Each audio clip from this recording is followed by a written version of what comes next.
నమస్తే నేను చందన, welcome to great Andhra. ఇప్పటి వరకు ఉన్న టాప్ స్టోరీస్ చూద్దాం. వీళ్ళ వైసీపీ వాయిస్ని వినిపించేది పదవి కోసం అల్లాడిపోతున్న మోస్ట్ సీనియర్ లీడర్. సోషల్ మీడియాలో నేటి హీరో విలన్ ఎవరంటే ఉక్కు ప్రభుత్వ రంగంలోనే టైం అడిగిన కుమారస్వామి. దాడులు వద్దు, బాబు మాటల్లో మర్మమేంటి? వైసీపీ ఘోర పరాజయానికి అనేక కారణాలున్నాయి. కర్ణుడి చావుతో వైసీపీ రాజకీయ మరణాన్ని పోలిస్తూ అనేక విశ్లేషణలు తెరపైకి వస్తున్నాయి. ప్రధానంగా 5 ఏళ్ల జగన్ పాలనలో చేసిన మంచి పనుల్ని చెప్పుకోలేకపోయింది. ఎన్నికలకు 2-3 రోజుల ముందు ఒక ప్రముఖ తెలుగు న్యూస్ ఛానల్కు ఇచ్చిన ఇంటర్వ్యూలో వైఎస్ జగన్ తన పాలనలో జరిగిన అభివృద్ధి పనుల గురించి వివరించారు. జగన్ ఇంటర్వ్యూ చూశాక అవురా మన పాలనలో ఇంత అభివృద్ధి జరిగిందా అని వైసీపీ నాయకులు కార్యకర్తలు సైతం ముక్కున వేలేసుకున్న పరిస్థితి. ఈ దుస్థితికి ప్రధాన కారణం ఆ పార్టీ వాయిస్ని బలంగా వినిపించే నాయకులెవరూ లేకపోవడమే. ఘోర పరాజయం తర్వాతైనా కాస్త విషయ పరిజ్ఞానం, పద్ధతిగా మాట్లాడగలిగే అధికార ప్రతినిధుల్ని నియమించుకోవాలనే స్పృహ వైసీపీలో ఉన్నట్టు కనిపించడం లేదు. సులువుగా భాషలు నేర్చుకోవడం ఎలా, ఈజీగా డబ్బు సంపాదించడం ఎలా అనే సబ్జెక్టులపై యూట్యూబ్లోనూ వీడియోలు వస్తుంటాయి. వాటికి ఆదరణ బాగానే ఉంటుంది. వైసీపీలో కూడా అలాంటి బాపతు కథే నడుస్తోంది. తమ నాయకుడు వైఎస్ జగన్కు దగ్గరయ్యేందుకు ప్రత్యర్థులపై అవాకులు చెబాకులు పెడితే సరిపోతుందనే దగ్గరి దారిని కొందరు వైసీపీ చిల్లర నాయకులు ఎంచుకున్నారు. అదేంటో కానీ జగన్కు కూడా ఇలాంటివి ఇష్టమని ఆ పార్టీ నాయకులు చెప్తుంటారు. కాస్త పద్ధతిగా రాజకీయాల్ని రాజకీయాలుగానే చూడాలని చేయాలని చెబితే జగన్కు కూడా నచ్చవని ఆ పార్టీ నాయకులు అంటుంటారు. అందుకే ఎన్నికల్లో ఘోర పరాజయాన్ని మూట కట్టుకున్నామని ఇప్పటికైనా జగన్తో పాటు ఆ పార్టీ నాయకులు తెలుసుకోవాలి. ఇది ప్రజాస్వామ్య వ్యవస్థ. నాయకుల కంటే ప్రజాభిప్రాయాలే రాజకీయ పార్టీల స్థానాలు నిర్ణయిస్తాయి. వైసీపీ అంటే పెద్దరికం లేని పార్టీగా గుర్తింపు తెచ్చుకుందనేది చేదు నిజం. ఈ అభిప్రాయం నుంచి ఆ పార్టీ బయటపడాల్సిన తక్షణావసరం ఎంతైనా ఉంది. అందుకే మీడియా డిబేట్లకు వెళ్లే అధికార ప్రతినిధుల్ని జాగ్రత్తగా ఎంపిక చేయాల్సి ఉంది. కానీ ఆ వాతావరణం కనిపించడం లేదు. వైసీపీలో షార్ట్కట్ దారుల్ని ఎంచుకున్న నాయకులే ఎక్కువ. ఇటీవల సాక్షి టీవీ డిబేట్లో వైసీపీ యువ నాయకుడు 2 తెలుగు రాష్ట్రాల ముఖ్యమంత్రులపై ఎలా మాట్లాడారో చూసాం. ఆయన గారి నోటి దురుసుకు యాంకర్ల స్థానాల్లో ఉన్నవారే అవాక్కయ్యారు. ఇలాంటి ధోరణుల వల్లే వైసీపీ అభాసుపాలైందని తెలిసినా ఇంకా అదే పంథ. అలాగే ఉత్తరాంధ్రకు చెందిన ఒక ఆయన పదే చర్చా కార్యక్రమాల్లో పాల్గొంటున్నారు. ఆయన గారికి ఇంట్లోనే భార్య రూపంలో ప్రత్యర్థి ఉన్నారు.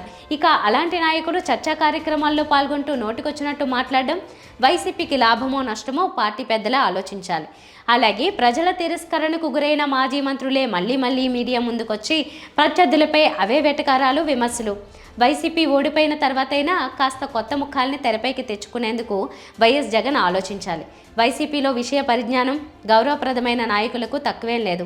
అయితే అమర్యాదస్తుల దూకుడు ముందు వారు తట్టుకుని నిలబడలేకపోతున్నారు. అధినాయకుడికి వారి అవసరం లేనట్టుంది. అందుకే మనకెందుకులే అని మౌనాన్ని ఆశ్రయించారు. ఇప్పటికైనా జగన్ తీరిక చేసుకుని పార్టీకి గౌరవం తెచ్చే నాయకుల్ని మీడియా ముందుకు పంపాలి. ఆ పని తక్షణం చేయాల్సిన అవసరం ఉంది. పదవి లేకుండా నాయకులు ఉండలేరనే విషయం అందరికీ తెలిసిందే. జీవితాంతం పదవిలోనే ఉండాలని కోరుకుంటారు. తనకు వారసులు ఉంటే తన తరువాత వారికి పదవి రావాలని కోరుకుంటారు. పదవుల కోసమే పార్టీలు మారుతారు. ఒక్క మాటలో చెప్పాలంటే పదవీ దాహం తీరనిది. సంతృప్తి అనేది ఉండదు. ఎంత అనుభవించినా మొహం మొత్తనిది ఏదైనా ఉందంటే అది పదవి మాత్రమే. రాజకీయాలలో ఊహించినవి జరగవు, ఊహించనివి జరుగుతుంటాయి. పదవులు కూడా అంతే. కొందరికి అనుకోకుండా పదవులు వస్తాయి, కొందరికి ఎంత ప్రయత్నించినా రావు. కొందరు నాయకులు తాము రాజకీయ జీవితాన్ని ప్రారంభించిన పార్టీలోనే విధేయతతో ఉంటారు, కానీ పదవి రాదు. కొందరు పార్టీలు మారి పదవులు సంపాదించుకుంటారు. ఇందుకు అనేక కారణాలు ఉంటాయి. కొంత అదృష్టం కూడా ఉండొచ్చు. ఫలానా కారణం అని చెప్పడం కష్టం. సరే, అసలు విషయానికి వస్తే తెలంగాణ కాంగ్రెస్ పార్టీలో ప్రస్తుతం ఒక పెద్దయిన మోస్ట్ సీనియర్ లీడర్ పదవి కోసం అల్లాడిపోతున్నాడు. తనకు పదవి ఇవ్వాలని ఆక్రోశిస్తున్నాడు, వేడుకుంటున్నాడు. ఆయనే VHగా పాపులర్ అయిన వి హనుమంతరావు. ఈయన 50 ఏళ్లుగా రాజకీయాల్లో కొనసాగుతున్నారు. ఇందిరాగాంధీ, రాజీవ్ గాంధీ, ఇప్పుడు సోనియా గాంధీకి పరమ విధేయుడు. రాముడికి హనుమంతుడే ఎలాగో వాళ్లకు ఈయన అలాగ అన్నమాట. సార్థక నామధేయుడు. ఎమ్మెల్సీగా 3 సార్లు రాజ్యసభ సభ్యుడిగా పనిచేశారు. ఒకసారి మంత్రిగా కొద్ది కాలం పనిచేశారు. కేంద్ర మంత్రిగా కూడా చేశారు. ఉమ్మడి ఏపీలో PCC అధ్యక్షుడిగా పనిచేశారు.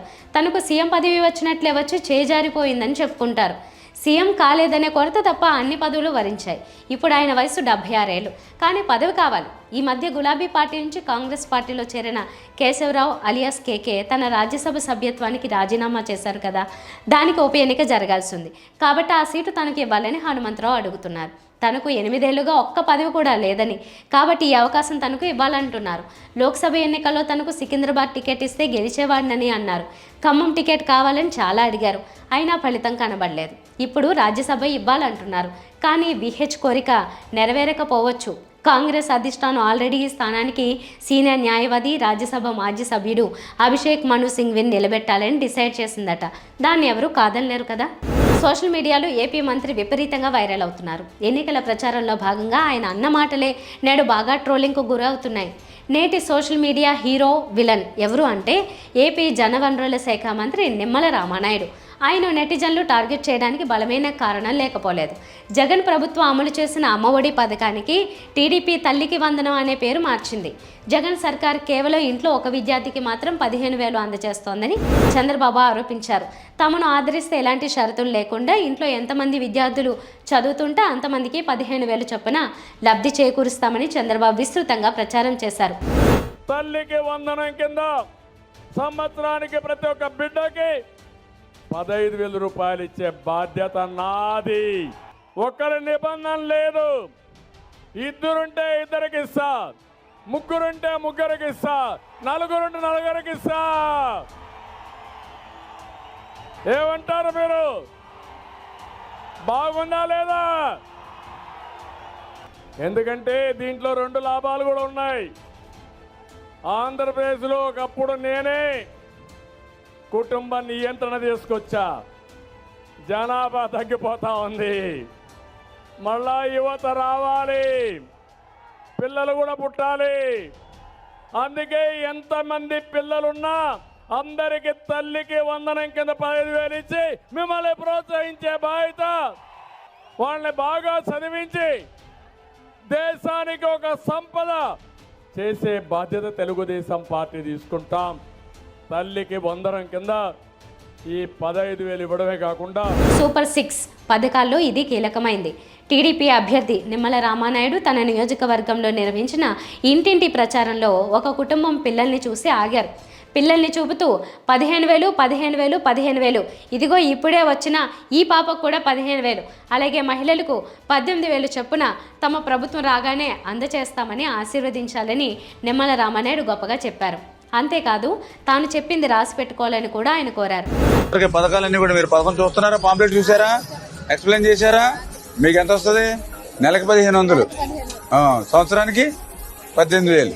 ఈ అబ్బాయికి 15,000, ఆ పాపకి, ఈ పాపకి 15,000, ఈ పాపకి, ఆ బాబుకి 15,000, ఈ బాబుకి. పిల్లలకి అంటే అట్లా చదువుకునే వాళ్ళందరికీ ఎదుగా చిట్టికి కూడా 15,000 వస్తుంది. ఇంకో సంవత్సరం మీకు 18,000 వస్తుంది, మీకు 18,000 వస్తుంది. ఏమ్మా హ్యాపీ కదా? ఏమ్మా పింఛన్ ఏమన్నా మన పెద్దోళ్ళు ఉంటే 4,000 పింఛన్ వస్తుంది. వికలాంగులు ఉంటే 6,000 వస్తుంది. ఇంటికే పట్టుకొచ్చిస్తాం వాలంటీర్ ద్వారా, ఏమి ఇబ్బంది లేదు. తల్లికి వందనం పథకానికి సంబంధించిన జీవోలో మాత్రం ఒక్కో తల్లి అకౌంట్లో 15,000 చొప్పున వేయనున్నట్టు పేర్కొన్నారు. గతంలో రామానాయుడు ప్రతి విద్యార్థికి 15,000 చొప్పున ఇస్తామని ప్రచారం చేసిన వీడియో ప్రస్తుతం వైరల్ అవుతోంది. ప్రతి విద్యార్థికి 15,000 ఎక్కడ ఇస్తున్నారని రామానాయుడిని నెటిజన్లు నిలదీస్తున్నారు. రామానాయుడిని హీరోగా చూస్తారా, విలన్గా చూస్తారా అనేది వారి వారి ఇష్టం.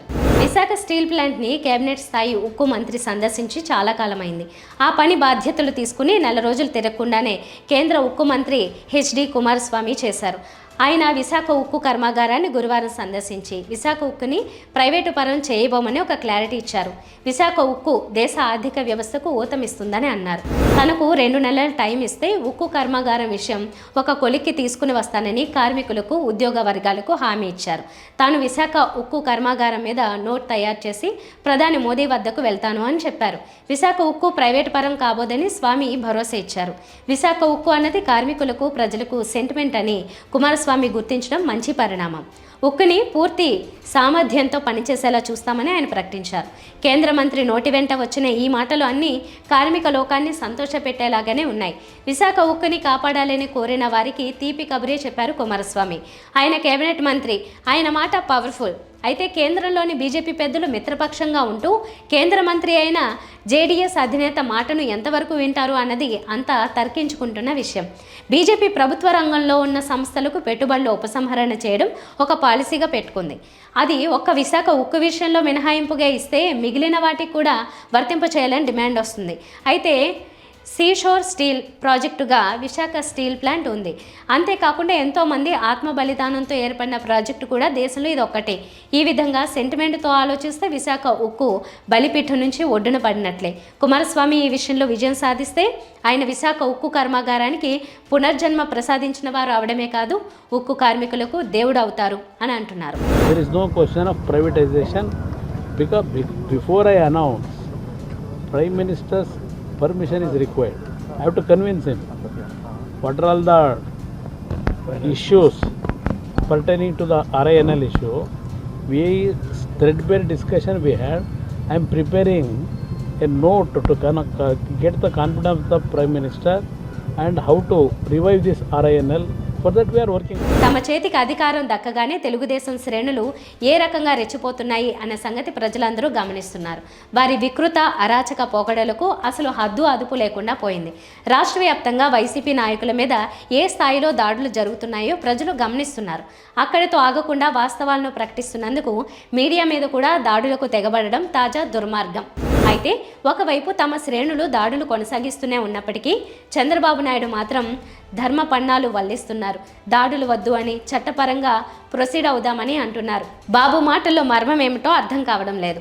చట్టపరంగా ముందుకు వెళ్లడం అనే ముసుగులో వైసీపీ వారి మీద ఇప్పటికే ఎన్ని రకాల కేసులు బనాయిస్తున్నారో, ఎంతమందిని అరెస్ట్ చేసి వేధిస్తున్నారో, ఎందరిని బెదిరిస్తున్నారో అందరికీ తెలుసు. తమకు ఏమాత్రం సంబంధం లేకపోయినా వైసీపీ అగ్రనాయకులు కూడా ముందస్తు బెయిల్ కోసం హైకోర్టును ఆశ్రయించే స్థాయిలో టీడీపీ వారి చట్టపరమైన ప్రొసీడింగ్స్ ఉంటున్నాయి.